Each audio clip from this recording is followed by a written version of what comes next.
মিলন হলো শৈশবের সাথে বার্ধক্যের। দেবানন্দপুর শরৎচন্দ্রের বাড়ি থেকে সূচনা হলো হাওড়ার শরৎ মেলা। এবছর হাওড়ার শরৎ মেলা 52তম বর্ষে পদার্পণ করবে। এই 52তম বর্ষে আমতার শরৎ মেলায় নিয়ে যাওয়া হলো দেবানন্দপুরের শরৎচন্দ্রের ভিটের মাটি। সেই মাটি দিয়ে বৃক্ষরোপণ করা হবে হাওড়ার শরৎ মেলায়। পাশাপাশি হাওড়া থেকে আনা বৃক্ষরোপণ করা হলো হুগলির শরৎ ভিটেতে। শনিবার ব্যান্ডেল দেবানন্দপুরে শরৎ স্মৃতি গ্রন্থাগার থেকে শরৎ মেলার প্রাথমিক সূচনা করেন আমতার বিধায়ক সুকান্ত পাল ও চুচুড়ার বিধায়ক অসিত মজুমদার। উপস্থিত ছিলেন দেবানন্দপুর গ্রাম পঞ্চায়েতের প্রধান রুমা রায় পাল, উপপ্রধান পীযূষ ধর সহ অন্যান্যরা। এদিন দেবানন্দপুরের শরৎচন্দ্র চট্টোপাধ্যায়ের বাড়ি ঘুরে দেখলেন আমতার বিধায়ক, ঘুরে দেখলেন শরৎ স্মৃতি গ্রন্থাগার। অনুষ্ঠান শেষে আমতার বিধায়ক সুকান্ত পাল কি বললেন শোনাবো। দেখুন, শরৎচন্দ্র চট্টোপাধ্যায় আমাদের দেশের গর্ব, বাংলার গর্ব। আমরা শরৎ মেলা বিগত 51 বছর ধরে উদযাপন করেছি, কিন্তু আপনারা জানেন যে আমাদের শরৎ মেলাটা আয়োজন হয় শরৎ স্মৃতি গ্রন্থাগার এবং শরৎ মেলা কমিটির উদ্যোগে। তো গত 3 বছর আমি ওই এলাকার নির্বাচিত প্রতিনিধি হওয়ার পর থেকে আমার মনে হয়েছে যে আমাদের বাংলার গর্ব শরৎচন্দ্র চট্টোপাধ্যায়, শুধু হাওড়ার আমরা অনুষ্ঠানটা করব কেন, বার্ধক্যের বারাণসী সামতাবের এবং জন্মভূমি শৈশব এই দেবানন্দপুরকে আমরা মেলাতে এই উদ্যোগ নিয়েছি। আমরা কিছুদিন আগেই বিধানসভায় আমরা জানি যে এটা আমাদের প্রিয় দাদা এই এলাকার বিধায়ক অসিত মজুমদার মহাশয়ের বিধানসভা ক্ষেত্রে অবস্থিত। সঙ্গে সঙ্গে আমরা কথা বলি, একটা পরিকল্পনা গ্রহণ করি। আগামী 21 তারিখ শরৎ মেলার শুভ 52তম বর্ষের উদ্বোধন, তার আগে আমরা এখানে একটা বৃক্ষরোপণ আজকে করব হাওড়ার পক্ষ থেকে, এবং হুগলির দেবানন্দপুরের মাটি নিয়ে গিয়ে আমরা ওখানে একটা বৃক্ষরোপণ করব, যাতে শৈশব এবং বার্ধক্যের বারাণসীকে এক করা যায়। বলা যেতে পারে দাদা, শরৎ মেলার শুভ সূচনা কি আজকে এই শরৎচন্দ্র বাড়ি থেকে করা হলো? শরৎ মেলার শুভ সূচনার প্রাথমিক লগ্নের কাজ আমরা এখান থেকেই শুরু করলাম, আপনি ধরতে পারেন। বেশিরভাগ সময় দেখা গেছে বিগত দিনে হাওড়া এবং হুগলির এই শরৎচন্দ্র জন্মভিটে নিয়ে একটা দ্বন্দ্ব। আমি কখনোই এটা শুনিনি, আপনার কাছেই শুনলাম দ্বন্দ্ব। কারণ ইতিহাস কখনো মিথ্যা পরিবেশন করে না, ইতিহাস সবসময় লিখিত হয়ে আছে, এবং আমরা যদি সেটাকে সঠিকভাবে অনুসন্ধান করি তাহলে দ্বন্দ্ব হওয়ার কোনো কথা নয়। আজকের যে প্রক্রিয়া শুরু হলো, এটা কি ধারাবাহিকভাবে বজায় থাকবে? এবছর যেটা হলো, এটা আমাদের প্রিয় বিধায়কের সহযোগিতায় হলো।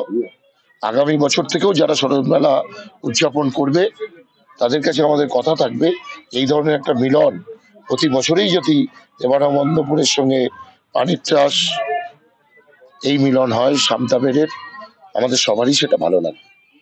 এখান থেকেও কেউ ওখানে যাক।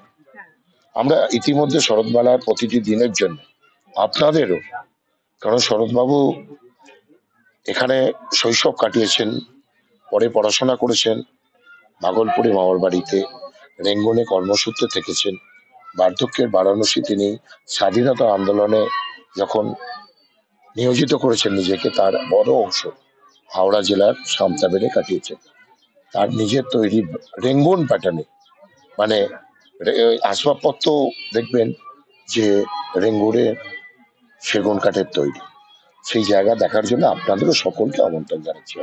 কারণ আমরা চাই যত পরিমাণে আমাদের যেটুকু আছে সেটুকু সকলের কাছে তুলে ধরতে পারবো, সারা বিশ্বের কাছে তুলে ধরতে পারবো, তবেই আমাদের যে লড়াই বলুন, ইচ্ছা বলুন, পরিপূর্ণতা পাবে।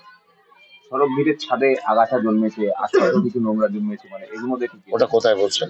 এই যে যেটা আপনি দেখলেন শরৎ ভিটে। দেখুন, আপনি ইতিমধ্যে শুনেছেন, স্থানীয় বিধায়ক বলবেন, যেখানে উনি স্থানীয় বিধায়ক, রাজ্য সরকার কি উদ্যোগ নিয়েছেন সেটা উনি আপনাদের সামনে বলবেন। হাওড়া থেকে এখানে মাটি নিতে এলো তাদের মেলা প্রাঙ্গণে নিয়ে যাওয়ার জন্য, কেমন লাগছে?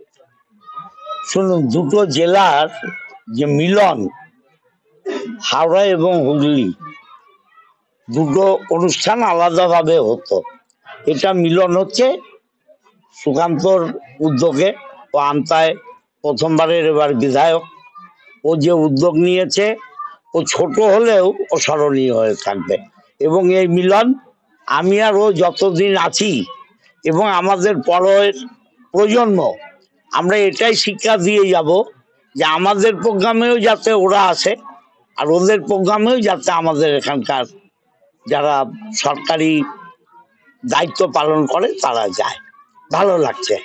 সরকারিভাবে মিলন হবে আগামী দিনে? হ্যাঁ, সরকারিভাবে এরকম মিলন হবে, এরকম কোনো উদ্যোগ? সরকারিভাবে দেখুন, দুটো তো এটা তো পুরোপুরি সরকারি অনুষ্ঠান।